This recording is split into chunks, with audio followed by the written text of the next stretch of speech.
Yo l'équipe, je vous fais cette vidéo pour vous expliquer un peu ce qui s'est passé durant ces derniers mois. Ladies and gentlemen, her.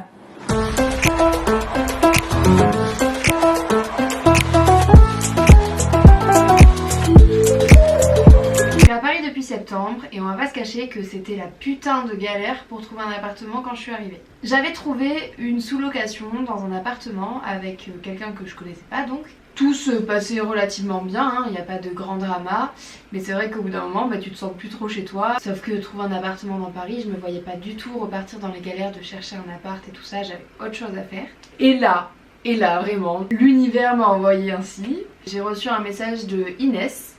Inès, c'est une copine qui m'avait hébergée quand j'étais arrivée à Paris pendant 2 ou 3 jours dans son appartement. Et justement, elle nous annonce sur la conversation de groupe qu'elle lâche son appartement et que si jamais on en voulait, il fallait la contacter. Je me suis posé la question 10 minutes et j'ai foncé dessus. C'est un appartement que je connais, dans lequel j'ai dormi. Et en plus de ça, vraiment quand j'y étais au tout début, c'était dans ma période de recherche d'appartement, je me disais mais ce serait tellement cool si j'avais un appartement comme celui-là. Donc on peut dire que je l'ai manifesté parce que, spoiler alerte, j'ai emménagé dans l'ancien appartement d'Inès. Au début j'y croyais pas du tout, tout allait très vite, les papiers, tout ça, machin, en une semaine j'avais l'appartement. J'en avais parlé à personne, j'avais trop peur de me porter la poisse. Ce sont les plus beaux 13 mètres carrés de tout Paris, pile dans un quartier que j'adore. Chaque fois que je sors de chez moi j'ai l'impression que je suis dans un film. Je sens que Paris est en train de m'accepter là. Là vous sentez ou pas que les galères s'en vont? J'arrive pas à y croire. On est samedi, mon bail de location a été signé et je m'apprête à faire mes premières valises pour déménager. La remise des clés est mardi, on est samedi. Oui, je suis très pressée et alors? Je suis aussi en lendemain de soirée. Mais guess what? J'ai pas bu. Mon but étant de déménager petit à petit chaque soir cette semaine, il faut que je commence à préparer mes valises. Alors moi et ma coupe de Tighty Bob plus Krusty Clown, plus Hagrid, on va commencer à paquer. Je suis floue. Je suis plus floue. Je suis à contre-jour. Ça sera mieux exposé dans le nouvel appart. Allez, valise. Elle est déjà pleine.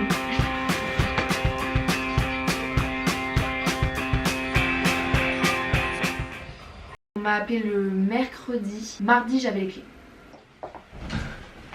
J'ai mon appart. J'ai profité de ma pause déj pour faire mon état des lieux et faire ma remise des clés. J'essaye de nettoyer un petit peu vite fait. Et ce soir on fait le premier aller. Il est méga clean. Inès m'a laissé des petits cadeaux. Il va falloir que j'achète une housse de couette avant de pouvoir dormir. J'ai tout nettoyé, regardez comme c'est beau. Qu'est-ce qui passe bien la caméra? Ça va être incroyable, ça va être incroyable, incroyable le contre-jour. Enfin voilà, oh je vous ai pas montré le plus important. J'avais oublié qu'il y avait ça. C'est un rêve de gosse qui se réalise. J'ai déjà passé l'aspirateur 4 fois. Et alors là, c'est parti pour le déménagement. Entre mon ancien appartement et mon nouvel appartement, j'ai 1 heure. J'ai pas de voiture. Et je me dis que pour quelques fringues, je vais pas demander à mes potes de m'aider. Donc s'ensuit une flopée d'aller-retour en métro avec ma valise et mon sac Quechua.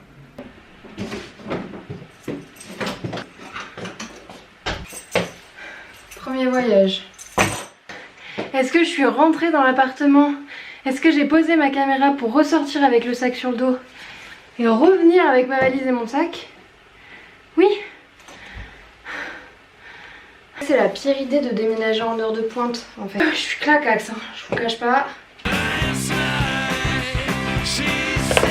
Allez.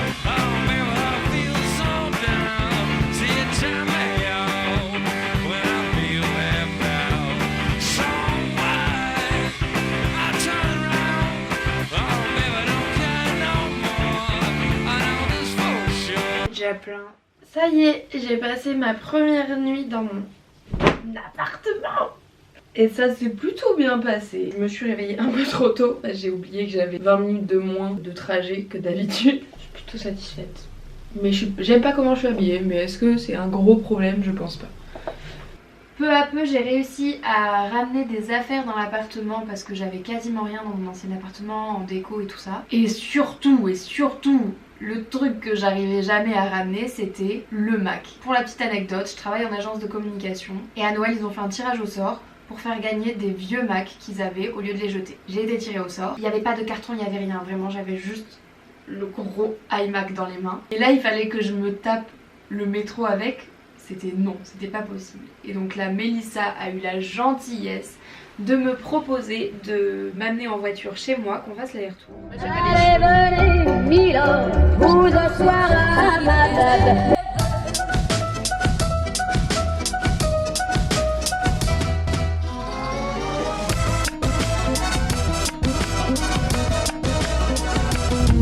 En toi, mec. J'ai confiance en toi. Wouh! Ouais, mais en fait, personne ne sait vraiment ce qu'on fait là, quoi. Ouah, mais c'est pas un rond-point, mec! Oui! On est vivants! On est vivants! Fun fact, quand j'ai éteint ma caméra, Mel m'a avoué que c'était la première fois qu'elle prenait le rond-point de l'Étoile.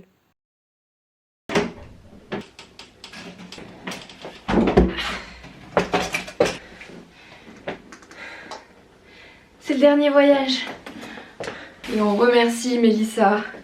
Ça y est, j'ai rendu les clés. C'est bon, c'est réglé. On habite à Paris. Je sais pas quoi vous dire de plus, à part que je suis juste trop contente. Que je me sens enfin chez moi, c'est le jour et la nuit. Bon, je vous cache pas qu'avec le travail, j'ai un peu pas trop le temps de passer du temps dans l'appartement en ce moment. C'est aussi pour ça que je suis archi en retard dans mes vidéos. Mais bon, est-ce qu'on n'a pas un petit peu l'habitude? Mais le peu de temps que je passe ici, je me sens trop bien, je me sens chez moi. Il est tout petit mais il est trop bien agencé. Faut que je vous montre. Faut que je vous montre.